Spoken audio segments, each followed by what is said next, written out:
A América Latina nunca pôde desfrutar de um estado de bem-estar social. O estado de bem-estar social é uma criação europeia, da social-democracia europeia. E, de alguma medida, se estabeleceu no Japão, de alguma medida, em menor escala, nos Estados Unidos.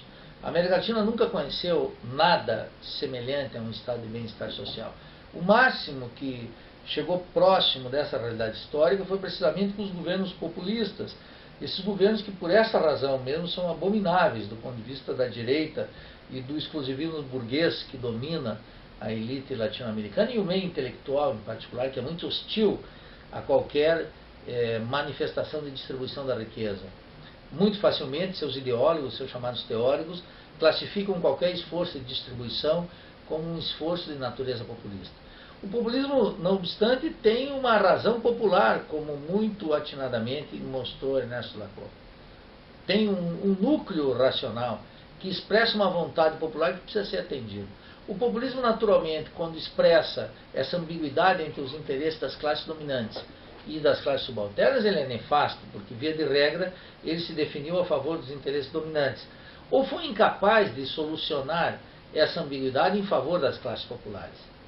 O extraordinário René Zavaleta, esse cientista político boliviano muito lúcido, mostrou claramente como a experiência populista sob a hegemonia das classes subalternas, ela se transforma num nacionalismo revolucionário que é útil, construtivo e atualíssimo e absolutamente indispensável para a América Latina. O que eu estou mencionando é que nessa fase entramos numa estabilidade burguesa que garantiu preços elevados para as matérias-primas e os produtos agrícolas e que permitiu fazer uma certa política social para os pobres, sem redimi-los da pobreza, da miséria e da exploração.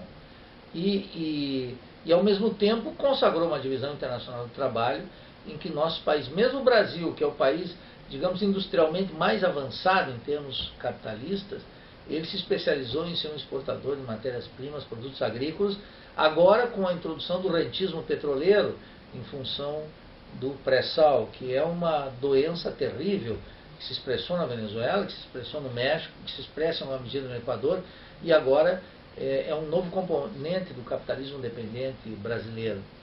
De tal maneira que nós, desse êxito latino-americano recente, especialmente brasileiro, não podemos esperar nada, porque isso é a condenação do Brasil como um país da periferia capitalista em tempos de bonanças de preços de matérias-primas e produtos agrícolas.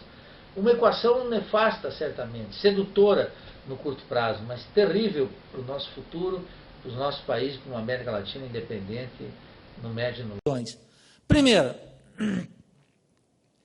na América Latina, por força dessa constituição histórica e por força de uma configuração de classe muito particular, os capitalistas, não podendo contribuir para a formação dos preços mundiais das mercadorias, porque isso é monopolizado, está sob controle das multinacionais, dos grandes capitalistas, com apoio dos estados metropolitanos, os capitalistas só podiam seguir nesse jogo mundial se pudessem, aqui dentro, ter uma saída para o problema. E eles encontraram a saída para o problema. Eles podem contar com um grau de exploração da força de trabalho que está à sua disposição. E aqui criaram um mecanismo que nós chamamos, que Rui Mauro Marini chamou de um processo, uma relação capital-trabalho marcada pela superexploração da força de trabalho.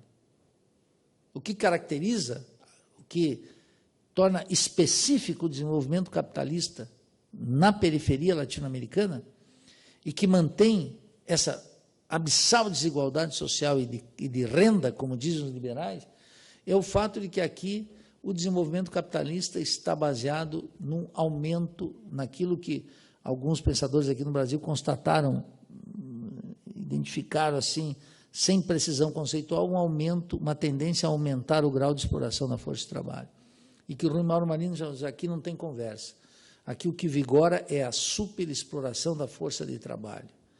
Não tem para ninguém. O desenvolvimento capitalista aqui não tem para Lulinha, não tem para Dilminha, não tem para Fernando Henrique, não tem para Écio, não tem para ninguém. A conversa é, não importa o tipo de governo que tem aí nesta república, porque invariavelmente há uma lei de bronze aqui que não muda. Os salários não podem reproduzir a força de trabalho em termos normais. Quer dizer, o salário mínimo necessário, aquele marcado pelo Diese, que deve estar em 3.400 e alguma coisa, o último cálculo do Diese, esse salário jamais poderá ser, sob as condições do capitalismo periférico, dependente latino-americano, alcançado pela classe trabalhadora. Aqui o que vai vigorar é a superexploração. Quer dizer o quê? Que mais de 80% da população economicamente ativa, lembra quando eu falei aqui do plano real, do ajuste fiscal da Dilma na segunda aula, etc., necessariamente ganham menos que 3 salários mínimos, que no cálculo de hoje vai dar R$ 2.400. R$ 2.500. Esses 2.500 não alcançam. Por que isso aparece assim? Porque o desenvolvimento capitalista aqui tem uma regra de ouro. Está baseado na superexploração da força de trabalho. Esse é o ponto essencial. Por isso que, nessas condições, nunca haverá aqui um mercado interno de massas, quer dizer, poder de compra que os trabalhadores possam sustentar durante um largo período, com crescimento econômico, aumento da acumulação de capital e aumento da produtividade do trabalho, um consumo daquele que a gente pode ver nos Estados Unidos, que a gente pode ver na Europa. Aqui é impossível. Para a grande massa, é possível para setores da classe média e para a burguesia, que aí consome de maneira abundante. A classe média baixa brasileira e, sobretudo, as classes populares, essas participam do consumo de maneira muito limitada, sempre, sempre. Daí que foi, digo claro, uma gigantesca ilusão supor que um governo como o do Lula poderia, sem romper com o sistema, assegurar para as maiorias um padrão de consumo semelhante àquele que nós podemos ver nos Estados Unidos com as devidas distâncias, ou na Europa. Não pode. Pode até existir durante 2 anos, durante 3 anos, mas não pode, não tem como se sustentar. Porque a lei aqui, a lei básica do funcionamento do sistema, é que ele está ordenada por uma superexploração da força de trabalho. Toda a resistência que vocês, sindicatos, encontram, que vocês, advogados, assessoram, a resistência dos capitalistas da negociação, nasce dessa lei fundamental do funcionamento do desenvolvimento capitalista na periferia. É claro, lá nos Estados Unidos não tem moleza numa negociação, mas os trabalhadores têm instrumentos e a economia tem lastro para aceitar negociações em que, em determinado ciclo econômico, o capital tem que ceder para os trabalhadores. Mas aqui na periferia capitalista, o jogo é duro invariavelmente. Não tem conversa. Ora, quando isso se estabelece, o Rui Mauro Marino criou o seguinte: olha, se isso é assim, aqui nós vamos ter na América Latina não um mercado interno de massa, porque para ter um mercado, nós teríamos que ter não só crescente produtividade com incremento nos salários de maneira correspondente. Precisava ter também uma reforma agrária, que nós nunca tivemos, e nem vamos ter. Dentro do sistema, tanto é que nós vamos ter que mesmo os governos mais avançados, como Lula e Dilma, cancelaram a reforma agrária. Não tem mais reforma, nem se fala mais reforma. Os que são aí, todo animadinho com um governo desse tipo, tem que explicar por que a reforma agrária não avança. Tem que se explicar. Tem que usar 2 moléculas de honestidade intelectual e se deparar com o problema. Precisamente nos governos petistas, a reforma agrária estancou. E o dado do MST é: a presidente Dilma assentou menos gente que o João Batista Figueiredo, o último general da ditadura. Tem que explicar esse fenômeno. Entendeu?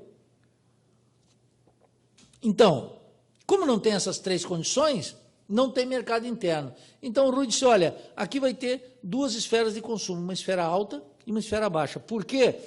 Porque até os liberais sabem, como a concentração de renda é muito grande, 5% da população controla 55% da riqueza. 5 controla 55% da riqueza. Essa gente tem um poder de consumo gigantesco. No outro lado da pirâmide, é uma massa consumindo muito pouco. Consumindo tudo. Produtos, bens e serviços, saúde, educação, cultura, etc. Está todo mundo fora. Está todo mundo, quero dizer, porque eu não uso aquela horrorosa expressão católica de inclusão social e os excluídos, isso não tem. Está todo mundo incluído no sistema como proleta. Está todo mundo incluído como um sujeito sem direitos, não está excluído de nada. Tem que acabar com essa conversa mole de que os excluídos, não tem nada excluído. Está todo mundo aqui dentro. Uns no andar de cima e nós no andar de baixo. E os trabalhadores bem no andar de baixo. Então, o que a gente observa é uma parte da população consumindo de maneira ilimitada, aqueles que detêm a maior parte da renda, e, de outro lado, uma massa que consome moderadamente, de maneira muito cautelosa, e pode, por alguns momentos, por algumas circunstâncias, ter uma certa expansão, mas que invariavelmente é de tiro curto. Invariavelmente é de tiro curto. Então, por que eu estou dizendo isso? Porque quando eu falei do ajuste aqui, eu mostrei as razões do ajuste, as razões contábeis, do balanço de pagamentos, etc. Agora eu estou querendo chamar a atenção para vocês para algo mais profundo, algo invisível. Tem leis de funcionamento do sistema capitalista aqui que estabelecem aquilo. Quando a gente vê como é que funciona o balanço de pagamentos, numa peça, por exemplo, o orçamento da União, etc., a gente tem que observar agora algo que está, chamamos assim, à primeira vista, invisível aos olhos, que é as leis de funcionamento do sistema capitalista. E uma delas é essa, aqui funciona na base da superexploração. Se é assim, a consequência necessária é que não tem mercado interno. E se é assim, não tendo mercado interno, o consumo está restrito de maneira ilimitada para aqueles que detêm o grosso da renda. Bom, nesse contexto, que o mercado interno não é a mola propulsora do desenvolvimento capitalista, quer dizer, não é a acumulação de capital, vejam, por exemplo, que contraste. Dentro dos Estados Unidos, o grosso da acumulação se dá no país. Os Estados Unidos exporta aí 17%, 18%, 20% de tudo aquilo que produz. O grosso é lá dentro. Vocês podem ver que é um consumo ilimitado, com cartão de crédito estendido, com sistema de dívidas bem estendido e historicamente sustentável. Eles têm as condições da economia mundial permitem que aquele país funcione assim. A consequência é, o mercado interno aqui dentro nunca pode ser a mola propulsora da acumulação desenfreada. Qual é a alternativa? É que esse país tem que funcionar sempre na base de uma economia exportadora. Então, esse país tem que estar voltado para fora. Então, vocês podem ver a burguesia dizendo, falta infraestrutura, tem que ter os portos, os trens, etc. e tal, tem que montar.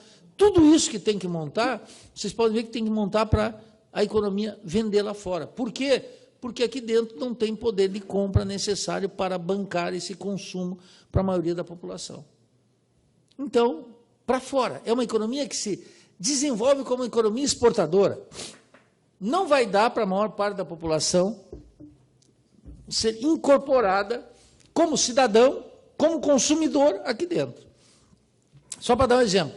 Participei essa semana lá no Centro Tecnológico, no programa da Engenharia Elétrica de pós-graduação de um evento, e participou lá o subsecretário da Agricultura do Estado de Santa Catarina, e na hora que ele fez a exposição, ele colocou assim, falando lá para a gente de toda parte do mundo que estava lá assistindo, ele colocou lá 206 milhões de consumidores. Isso é uma fraude. 206 milhões de habitantes. Qual é a parte que é efetivamente consumidora? É uma parte muito pequena disso. Bem forçado, 30%, 60 milhões. Uma massa não pode sustentar um padrão de consumo que é exibido como se fosse o padrão de consumo da classe média. Não pode. Para dar um exemplo muito claro, a grande maioria da população não pode ter o padrão de consumo de um professor universitário como eu, que nem estou lá no auge da pirâmide. Não pode, está fora. Mas está completamente fora. É uma diferença gigantesca.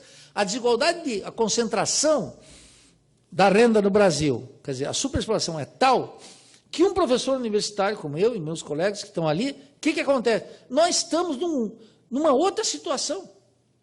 Obviamente que aqui ninguém está no nível do Eike Batista, mas nós estamos numa situação completamente fora da maioria do povo que tem um padrão de vida ultra restrito, tudo contadinho, e que não pode entrar nessa sonho de ser uma classe média from United States. Não tem como.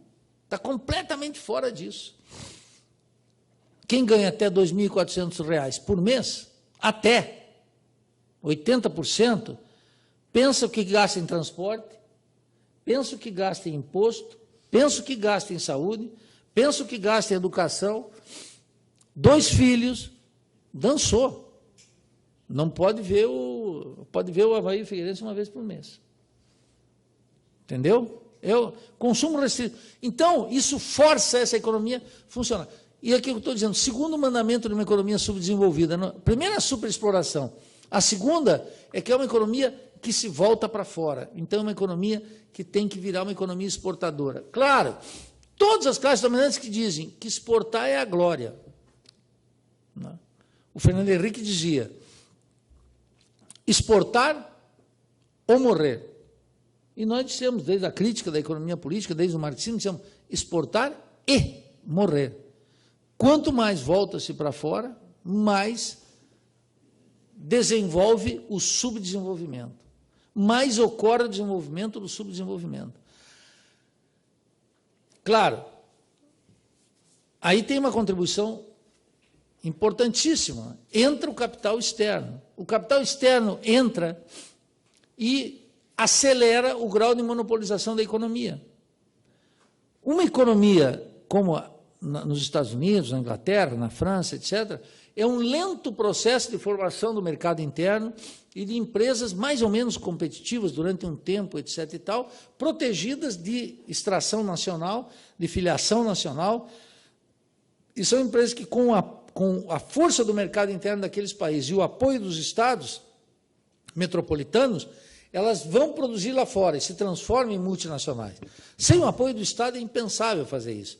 Na América Latina ocorre exatamente o contrário. Os Estados abrem o país para a entrada do capital externo, esse capital externo entra, ele rapidamente monopoliza, a rapidez do processo é a característica fundamental, há uma monopolização muito intensa, e eles começam, então, a administrar monopolicamente os preços, e inibem qualquer possibilidade de que esse ganho de produtividade passe para o chamado consumidor através de um preço baixo. O grande capitalista monopoliza isso, que é uma forma de manter de maneira restrita esse funcionamento do sistema. Lucros elevados e consumo da grande maioria restrito. Essa é a contradição que aparece numa economia subdesenvolvida. Bem, a terceira característica mais importante desse sistema é que esse sistema só funciona, e funciona cada vez melhor, quando transfere riqueza para fora. É aquilo que os marxistas chamaram transferindo valor de maneira permanente. Quando eu dei aqui aquela primeira exposição, eu mostrei, por exemplo, se vocês poderão recordar, como as multinacionais entram aqui para transferir lucros e dividendos para fora. Essa é a primeira razão pela qual a multinacional investe num país. Investe precisamente para retirar. Retirar o quê? Uma riqueza que socialmente foi produzida aqui dentro. Isso, naturalmente, não é nenhuma novidade. A gente discute lá na universidade, meus cursos mostram claramente como nem precisava de Marx. Até um sujeito como Adam Smith sabe muito claramente, na Riqueza das Nações, que é a sua principal obra, como a França enriquecia com Santo Domingo, que era uma colônia francesa, Não porque trazia capital, mas precisamente porque tirava capital. E o que a gente vê todo dia na ideologia é que os capitais têm que vir para cá. Ora, o capital vem para cá, vem a primeira parcela, depois começa a produzir riqueza aqui e vai transferindo riqueza de maneira permanente, de tal forma que sai mais do que entra. E se a gente pegar, essa semana tem um aluno meu que está defendendo lá um trabalho de conclusão de curso, ele mostra claramente, desde 1980, ou a gente pega os dados da CEPAL, a conta de capitais vai mostrando que ela é negativa desde 1980 para cá, pode pegar a sério, mas sai por múltiplas formas. Royalties, rendas, dividendos, lucros, repatriação, por múltiplas formas, a função de uma economia como a nossa, na América Latina, é transferir riqueza da periferia para o centro. Então já se incorporou uma terceira lei. Uma economia capitalista que só funciona bem na medida em que esse pilar está funcionando, transferindo riqueza para fora. Transferindo riqueza para fora. É o contrário do que aparece. O governante está dizendo o seguinte, o presidente Dilma agora aí, não vendeu o setor, as barragens aí, geradores, as hidrelétricas.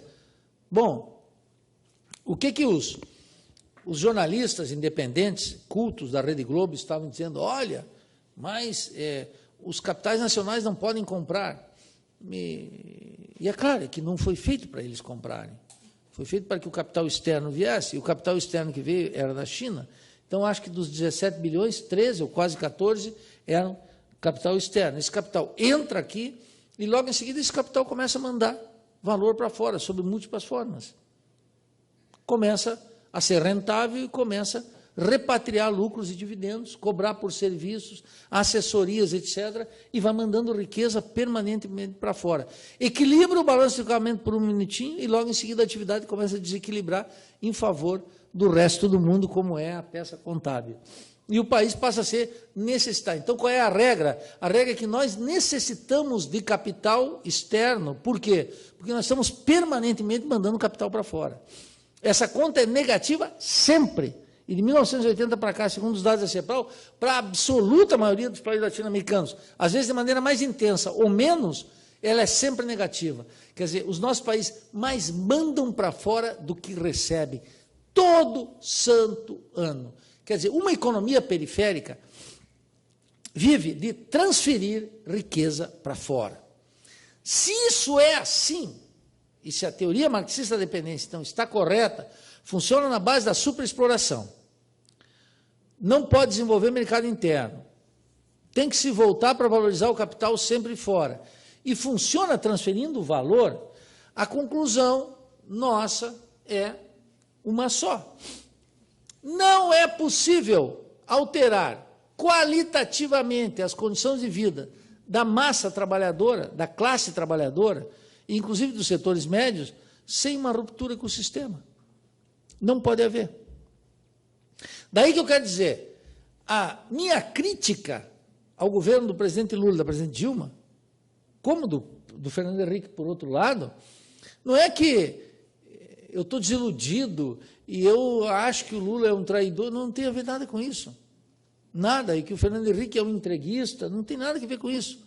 É que dentro do sistema não haverá mudança sem uma ruptura com o sistema. Por isso que eu disse aqui já na primeira aula, repito hoje, tem que ser pensada a Revolução Brasileira.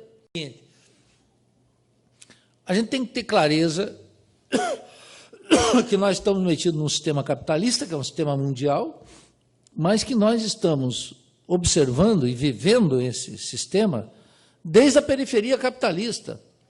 Vocês não estão em Nova York, vocês não estão em Paris, vocês não estão em Londres, vocês não estão na Austrália, vocês estão vivendo esse sistema desde um país latino-americano. O Brasil, um país dependente, um país periférico, não é? Um país subdesenvolvido da América Latina. É preciso ter consciência disso, e quero dizer, não foi fácil chegar à conclusão de que nós estamos vivendo num país periférico, dependente, subdesenvolvido. Isso não foi uma conclusão fácil. E vou mostrar para vocês como não é fácil. A maioria dos governantes nos últimos 12 anos, no período petista, quase afirmaram categoricamente que o Brasil deixou de ser um país subdesenvolvido, que o Brasil já não era mais um país dependente, periférico, que o Brasil já estava gozando de uma situação em que nós, como sexta economia do mundo medida em PIB, já estávamos deixando quase a condição de ser um país pobre, embora no nosso país existisse muita pobreza, mas o país já não estava sendo considerado como tal. Olha o tamanho da força da ideologia. Muita gente foi capturada por isso, porque dá um sentimento de orgulho nacional bocó. O orgulho nacional bocó é esse. O cara acha que está vivendo num país que não é como o Paraguai, que não é como a Guatemala, que não é como sequer a Argentina e o México, que são dois outros grandes países. Acha que está vivendo num país que está deixando a condição de subdesenvolvido, de dependente e de periférico. Por quê? Porque o PIB chegou a ser o sexto produto interno bruto do mundo. Isso é de uma ignorância atroz. Mas muita gente boa que está no nosso lado, nem vou falar os nossos inimigos de classe, a burguesia a industrial, os banqueiros, os latifundiários, os grandes comerciantes, o poder monopólico, a grande mídia, que faz um sistema bem pensado de propaganda. Quer dizer, essa gente está falando sobre isso o tempo inteiro, mas muita gente boa do lado de cá começou a esquecer que nós somos um país dependente e periférico. Chegar a essa conclusão de que nós somos um país subdesenvolvido, portanto, um país dependente, que é a categoria que eu vou usar aqui, que vou trabalhar em seguida, foi uma descoberta que demorou muito tempo. Durante dezenas e dezenas de anos, durante décadas, o que aconteceu? Muita gente pensava que o Brasil era um país que estava se desenvolvendo e que um dia chegaria a um porto feliz chamado país desenvolvido. Outros achavam, mais ingenuamente ainda, que nós, porque saímos atrasado no processo de desenvolvimento, vai demorar um tempo um pouquinho maior para chegar numa posição tal como a dos Estados Unidos. Outros achavam que, fazendo algumas políticas, investindo em educação, em saúde, melhorando a infraestrutura, etc., o país pode deixar de ser um país dependente, periférico e subdesenvolvido. Não pode. Pode dobrar o investimento em educação, pode dobrar o investimento em saúde, pode melhorar a infraestrutura e esse país seguirá sendo um país subdesenvolvido, cumprindo funções específicas nesse sistema capitalista global. Isso não é, a nossa situação não foi criada por acaso e nem foi um engendro fácil. Criar um país atravessado pela desigualdade, a desigualdade de classe, a desigualdade racial e a desigualdade regional, não foi uma operação simples. Isso demorou 500 anos. Ter noção dessa densidade histórica e ter noção de que nós participamos de um sistema global chamado capitalista e, portanto, dentro de uma totalidade, demorou muito tempo para aqueles que estavam dedicados sobre esse tema chegar a essa conclusão. Chegar à conclusão de que nós fazemos parte de um sistema global, que é o sistema capitalista, porém não estamos no centro do sistema, estamos na periferia do sistema. E que esse centro e essa periferia formam uma totalidade que funciona com muito mais precisão do que qualquer relógio suíço, que, segundo a ideologia europeia, é o aparelho que melhor funciona no mundo, um relógio suíço. Eu acho que é falso. Mas, de qualquer forma, todo mundo diz, funciona como um relógio suíço. Eu não sei se os relógios suíços funcionam bem. Eu nunca tive um relógio suíço, eu nunca morei na Suíça. Então, tenho imensa desconfiança disso. Mas, de qualquer forma, esse sistema funciona à perfeição. E é preciso entender essa lógica. E para começar a desvendar essa lógica, foi que os cientistas sociais latino-americanos começaram a discutir a nossa condição, a condição de um país dependente. Começaram a estudar, a se debruçar sobre essa especificidade e fazer perguntas muito simplórias e muito difíceis de responder. Por que temos tanta pobreza? Por que há tanta desigualdade? Por que há tanta violência? Por que se mata tanto num país como o Brasil, num país como o Peru, num país como o México? Tem que explicar isso. Por que tem essa matança? Por que tem tanto crime ambiental? Por que os tribunais funcionam de maneira muito clara como um corte de classe? Os tribunais, a Corte Suprema no Brasil. Estou falando da Corte Suprema. É um escândalo como ela funciona. Ela funciona para os ricos. O Poder Legislativo funciona para os ricos. Os governadores funcionam para os ricos. Para os ricos, para os poderosos, para os capitalistas, em última instância. Então, nós temos que explicar isso. Por que é assim? Porque isso também ocorre nos países centrais. A Corte Suprema dos Estados Unidos está cheia de doutos magníficos que em cima de uma imparcialidade e buscando... Funciona para os monopólios. Mas nós vamos observar que, a despeito disso, nos Estados Unidos não tem a desigualdade social que nós temos nos países periféricos. Nos países europeus do centro não existe a desigualdade social que nós temos na periferia asiática, africana ou latino-americana. Então, nós temos que explicar por que existe essa especificidade. Por que isso funciona assim? Os cientistas sociais se debruçaram sobre esse tema. E eu digo, não foi fácil chegar às conclusões que eu quero expor aqui.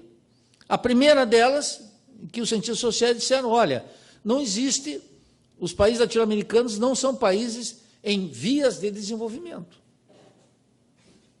Nós não... O subdesenvolvimento que nós nos encontramos não é um trecho necessário do caminho para o desenvolvimento. Não é. Os cientistas sociais na América Latina começaram a pensar isso e descobriram que esse sistema funciona com um centro e com uma periferia. E aí começaram a dizer, bom, se isso é assim, é uma totalidade. No momento em que nasceu o centro, já nasceu uma periferia. No momento que, por exemplo, a Inglaterra fez a Revolução Industrial, digamos, concluiu 1830, o Brasil estava superando o sistema colonial e se tornou um país soberano do ponto de vista político e dependente do ponto de vista econômico. O mesmo sistema. Lá na Inglaterra, abolindo a escravatura, aqui mantendo até 1888, mantendo no Império, quer dizer, não foi uma república, como vocês sabem. Então, lá no centro, a Inglaterra já não tolerava mais o trabalho escravo, aqui a economia estava funcionando a plenos pulmões com o trabalho escravo. Todo o período colonial é impensável sem o trabalho escravo.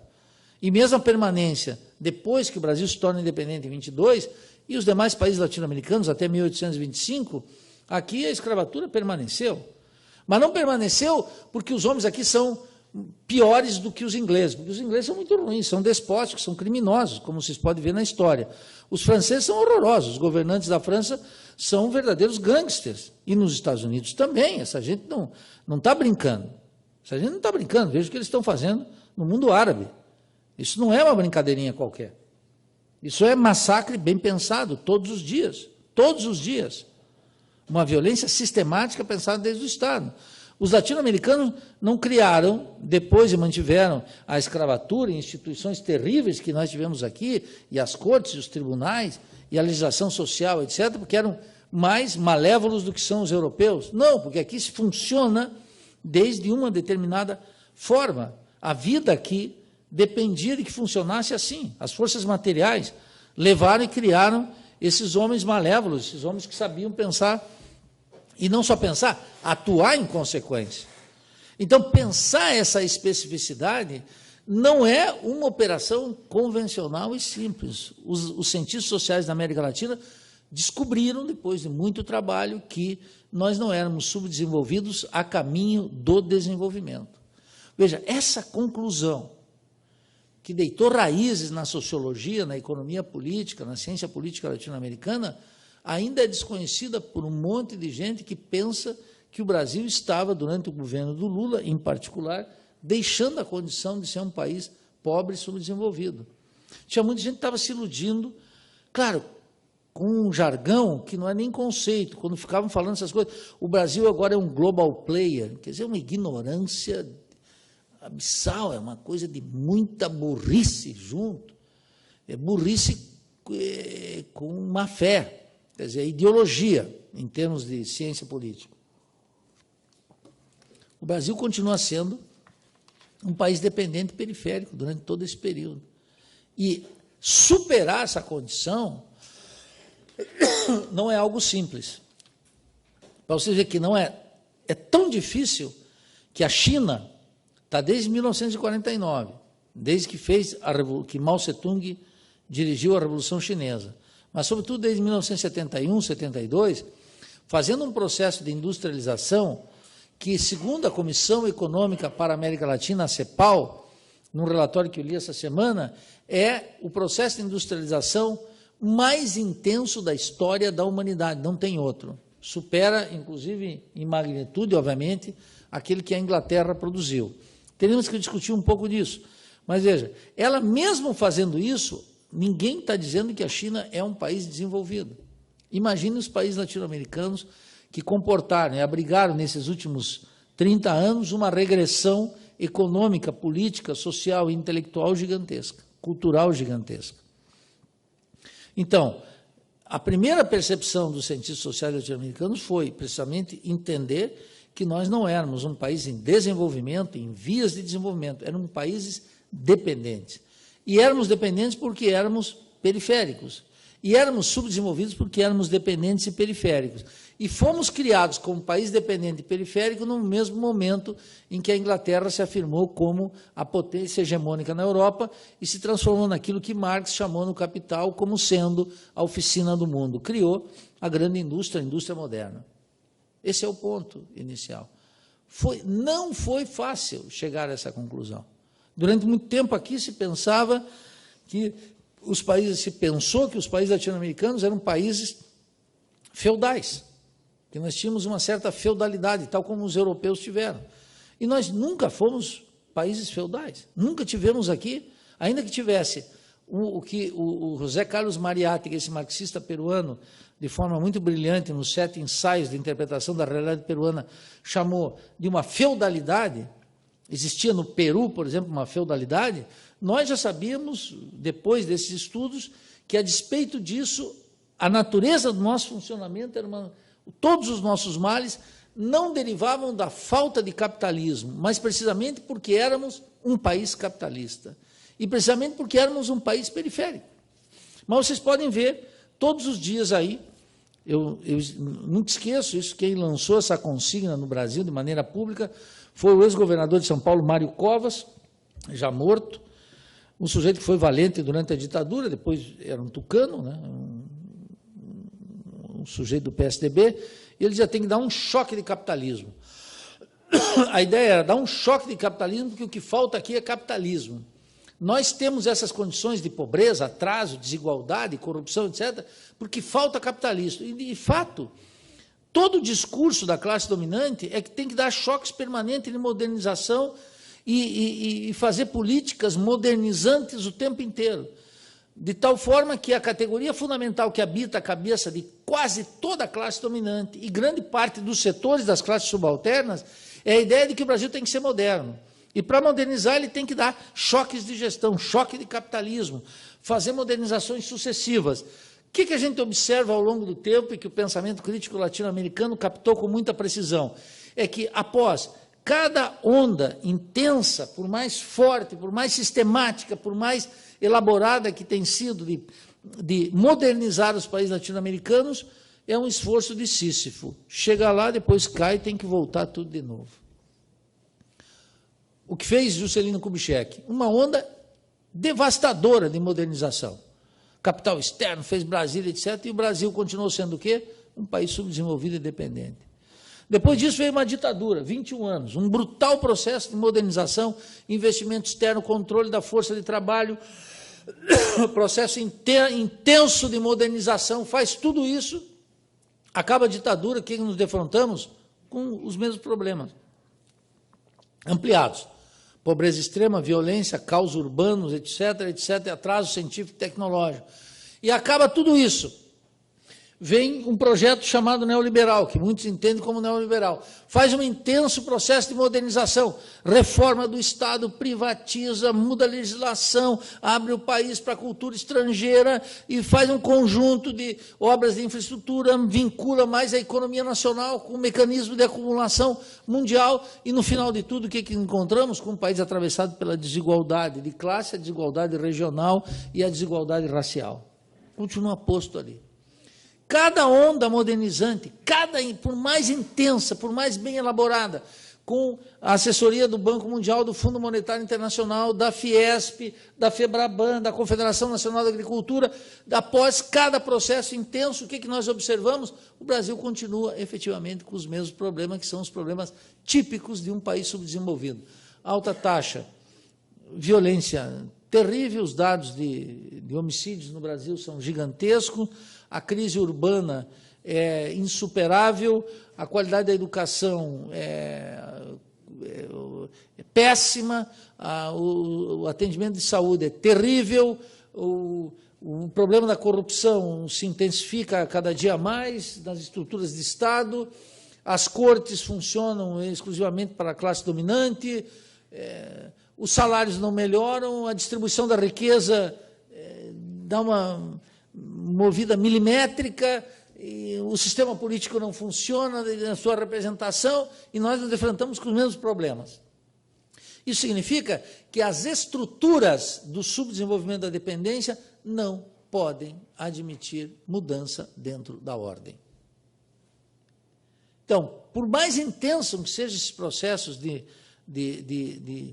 modernização, geralmente vindo de fora, por mais intensa que seja o processo de privatização, por maior que seja a participação do capital externo, por mais intensa que seja a ampliação do latifúndio, por maior que seja uma reforma trabalhista destinada a criar as condições para a acumulação de capital, após cada um desses processos, o Brasil se defronta com o fato de que as estruturas do subdesenvolvimento continuam se reproduzindo. Antes de desenvolvimento, o que a gente chega à conclusão é aquela impecável fórmula de um pensador genial que andou pela América Latina, visitou o Brasil, visitou Florianópolis, inclusive, que se chama André Gunder Frank, que disse que ocorre aqui, antes do que desenvolvimento, o que nós temos no Brasil, nos países latino-americanos, é o desenvolvimento do subdesenvolvimento.